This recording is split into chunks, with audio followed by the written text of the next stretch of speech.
श्री स्वामी समर्थ। मी मंदाकिनी पाटील। माझ्या होममेड रेसिपीमध्ये खूप खूप स्वागत। आजचा दिवस तुम्हाला सुखा समाधानाचा, शांततेचा, आनंदाचा जावो ही स्वामी समर्थ महाराजांच्या चरणी प्रार्थना। बघा, आज मी ही भाजी बनवलेली डाळ मेथ्यांची। तर ही भाजी कशी बनवली, काय बनवली, यासाठी काय काय साहित्य लागतं ते मी तुम्हाला या व्हिडिओमध्ये दाखवलेले आहे। तर चला तर आपण वेळ न दवडता रेसिपीला सुरुवात करू। बघा, ही डाळ मेथ्यांची भाजी आहे। ही भाजी आमच्या भागामध्ये खूप आवर्जून केली जाते आणि डायबिटीज ज्यांना आहे ना त्यांना तर ही भाजी खूपच रामबाण उपाय आहे। चला तर बघू, आपण रेसिपीला सुरुवात करू।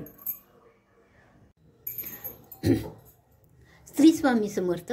मी मंदाकिनी पाटील। माझ्या होममेड रेसिपीमध्ये तुमचं खूप खूप स्वागत। बघा, त्यासाठी मी काय काय साहित्य घेतलं ते मी तुम्हाला सांगते। हे बघा, मी 2-3 जणांसाठी ही भाजी बनवत आहे।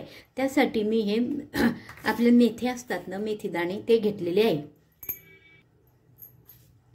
मेथी दाणे घेतले। हे जवळजवळ आपले पोहे खातात ना, त्या पोहे खायच्या जवळजवळ 3 चमचे मेथी दाणे घेतले आणि हे तुरीची डाळ घेतलेली आहे। आता आधी आपण काय करू, ही मेथी आहे ना, हे आपण तेलामध्ये थोड्या मंद आचेवर भाजून घेऊ। भाजल्याने काय होतं, त्याचा कडसरपणा थोडा कमी होतो। मी गॅस पेटवून गॅसवर कढई ठेवलेली आहे छोटी आणि त्यामध्ये ही थोडी मेथीचे दाणे आपण मंद आचेवर थोडे भाजून घेऊन, भाजताना त्यावर थोडासा तेलाचा काटा टाकायचा। त्यावर मी हे थोडे तेलाचे 2-3 थेंब टाकत आहे आणि अशी मंद याच्यावर भाजून घ्यायची। बघू शकता, आपले मेथीचे दाणे छान भाजलेले गेले आहे, त्याचा कलर सुद्धा बदललेला आहे। आता आपण गॅस बंद करून मेथीचे दाणे एका डिशमध्ये काढून घेऊ। बघू शकता, त्यासाठी आणि ही तुरीची डाळ घेतलेली आहे। ही जो छोटी वाटी आहे या आकाराची, ही जवळजवळ मी अर्धी वाटी ही तुरीची डाळ घेतलेली आहे। तू तुमच्या आवडीनुसार घेऊ शकतात किंवा घरामध्ये खाणारे किती लोक आहेत त्यानुसार घेऊ शकता ही। आणि आता आपण काय करायचं, ही तुरीची डाळ धुवून कुकरला लावून घेऊ। आधी तुरीची डाळ धुतल्यानंतर ही कुकरमध्ये घालायची। कुकरमध्ये घातल्यानंतर आपण हे मेथीचे दाणे भाजलेले असतात ना ते पण घालायचे आणि त्यामध्ये पाणी घालायचं। जवळजवळ या 3 वाट्या पाणी घालायचं आणि कुकरचं झाकण बंद करून घ्यायचं। जवळजवळ 3 शिट्ट्या होऊ द्यायच्या। तुमच्या कुकरमध्ये कसं शिजतं, किती शिट्ट्यांमध्ये हे तुमचं लक्षात घेऊन त्यानुसार माझ्या कुकरमध्ये व्यवस्थित म्हणून कमीत कमी मी 3 शिट्ट्या घेते। तुम्ही 4ही घेऊ शकता। कुकर असं झाकणाने बंद करून घ्यायचं छान व्यवस्थित आणि हे गॅसवर चढवायचं। गॅसवर चढून गॅस मीडियम ठेवायचा आणि 3 शिट्ट्या होऊ द्यायच्या।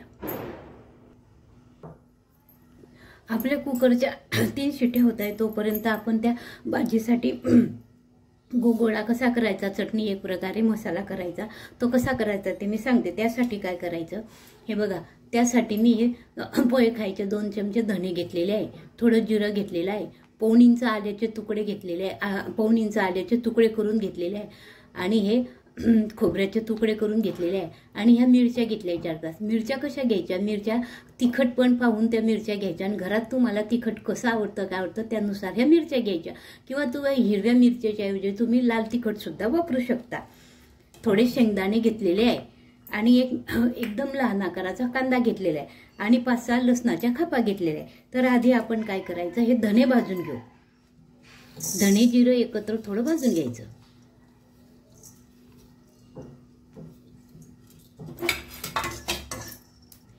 धणे एकदम वास सुटेल ना तोपर्यंतच भाजायचे। आता हे धणे छान भाजले गेलेले आहे, आपण एका डिशमध्ये काढून त्यानंतर खोबरं भाजून घ्यायचं। खोबरं भाजताना थोडे तेलाचे 2-3 थेंब टाकायचे। बघू शकता तुम्ही, आपलं खोबरं पण भाजून झालेलं आहे आणि ते एका प्लेटमध्ये काढून घ्यायचं। मिरच्या भाजून घ्यायच्या।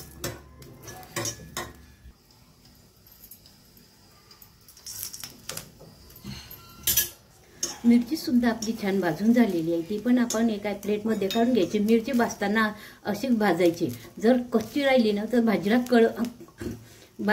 कडवटपणा येतो, म्हणून मिरची छान भाजून घ्यायची। अरे उघरटपणा येतो भाजीला, म्हणून मिरची छान व्यवस्थित भाजून घ्यायची। मिरची भाजल्यानंतर कांदा घालायचा।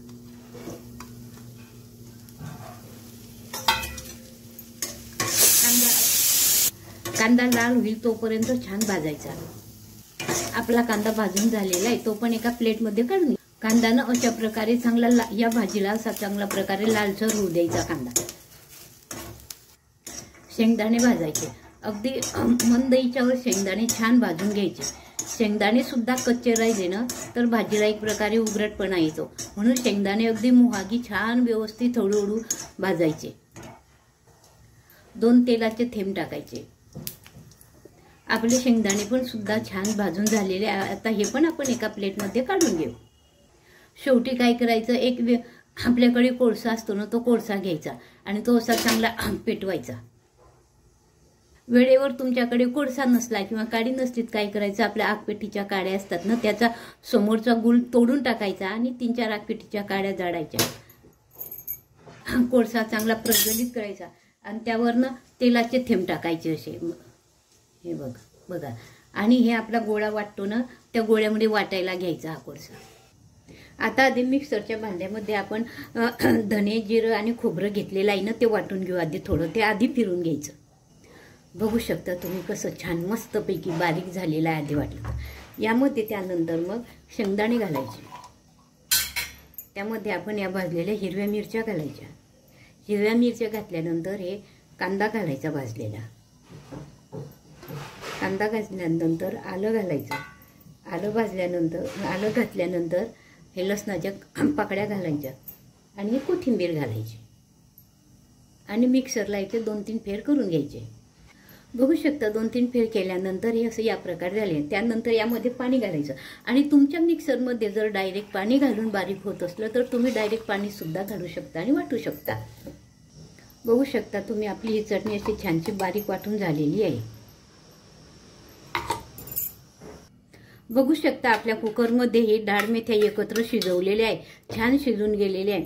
याला डाळ मेथ्यांची भाजी म्हणतात आणि मेथ्यानं तुम्हाला तर माहीतच आहे मेथ्या शरीराला किती पौष्टिक असतात। तर आपण मेथी दाणे तर असे खाऊ शकत नाही। आपण एखाद्या वेळेस लाडू करतो हिवाळ्यामध्ये, त्यामध्येच काही ठिकाणी हे मेथ्या खाल्ल्या जातात, पण आमच्या या खानदेशी भागामध्ये डाळ मेथ्यांची भाजी खूप केलेली जाते आणि हे शरीराला एवढी पौष्टिक आहे ना बस। आणि हे आणि ह्या मेथ्या आहे ना डायबिटीसवाल्यांना तर एकदम रामबाण उपाय आहे या मेथ्या खाण्यासाठी।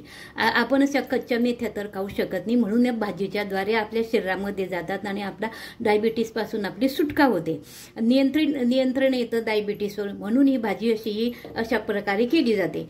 तर आमच्या खेड्यामध्ये तर शेतामध्ये द्यायला सुद्धा ही भाजी सालदार लोक असतात, रोजगार लोक असतात, त्यांना लागते, त्यासाठी अशी पातळ भाजी केलेली जाते। यांना डाळ मेथ्यांची भाजी म्हणतात।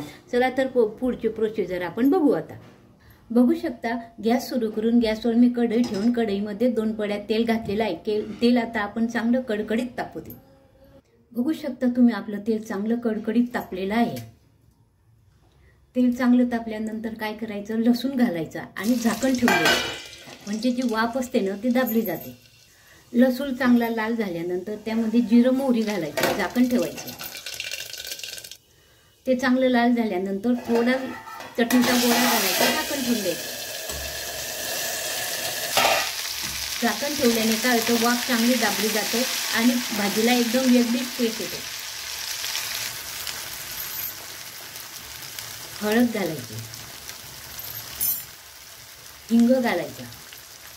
हिंग कसं तेलात घातल्यानंतर हिंग जळून जातो म्हणून नंतर घालायचा। लसूण याच भाजीमध्ये ना लसूण चांगला लाल काळसर होऊ द्यायचा आणि आता हा गोळा आहे ना हा चारी बाजूने चांगला तेल सुटेपर्यंत चांगला कळसवू द्यायचा, कारण हा गोळा चांगला कळसवू दिला तरच भाजीची टेस्ट छान होते। एकदम मस्तपैकी कळसवू द्यायचा छान मंद आचेवर।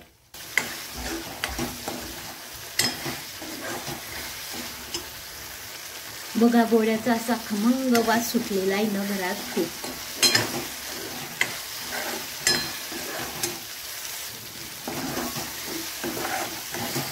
आपण गोळा वाटतो ना मग मिक्सरचं भांड्याला सुद्धा गोळा लागलेला असतो, तो धुवून मग थोडं अर्धा कळ सोडल्यानंतर त्यामध्ये मिक्सरचं भांडं धुवून पाणी घालायचं थोडं।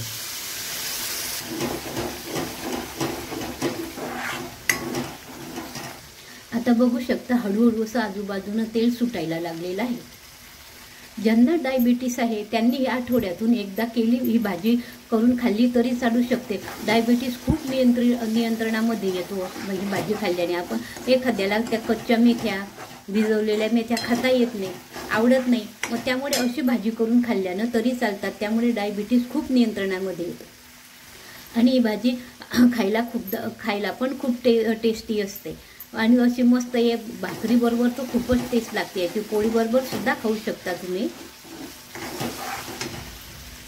थंडीच्या दिवसांमध्ये किंवा त्याच्यामध्ये आपण मेथीची पालेभाजी तर खाऊ शकतो, पण उन्हाळ्यामध्ये मेथीची भाजी मिळणे मुश्किल असते. तेव्हा ह्या मेथीची डाळीच्या मेथीची भाजी केली ना खाल्ली तरी चालू शकते.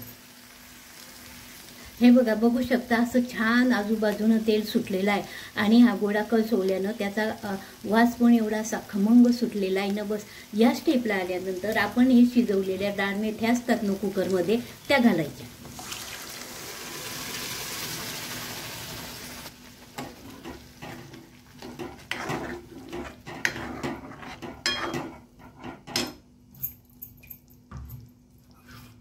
आणि यामध्ये गरम पाणी घालायचं.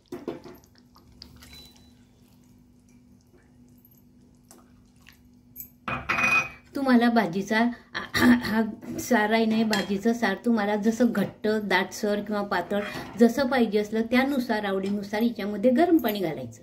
मी तुम्हाला नेहमी सांगते आणि केव्हाही कुठली भाजी केली तर त्यामुळे थंड पाणी घालायचं आणि गरमच पाणी घालायचं. त्यामध्ये खूप फरक पडतो.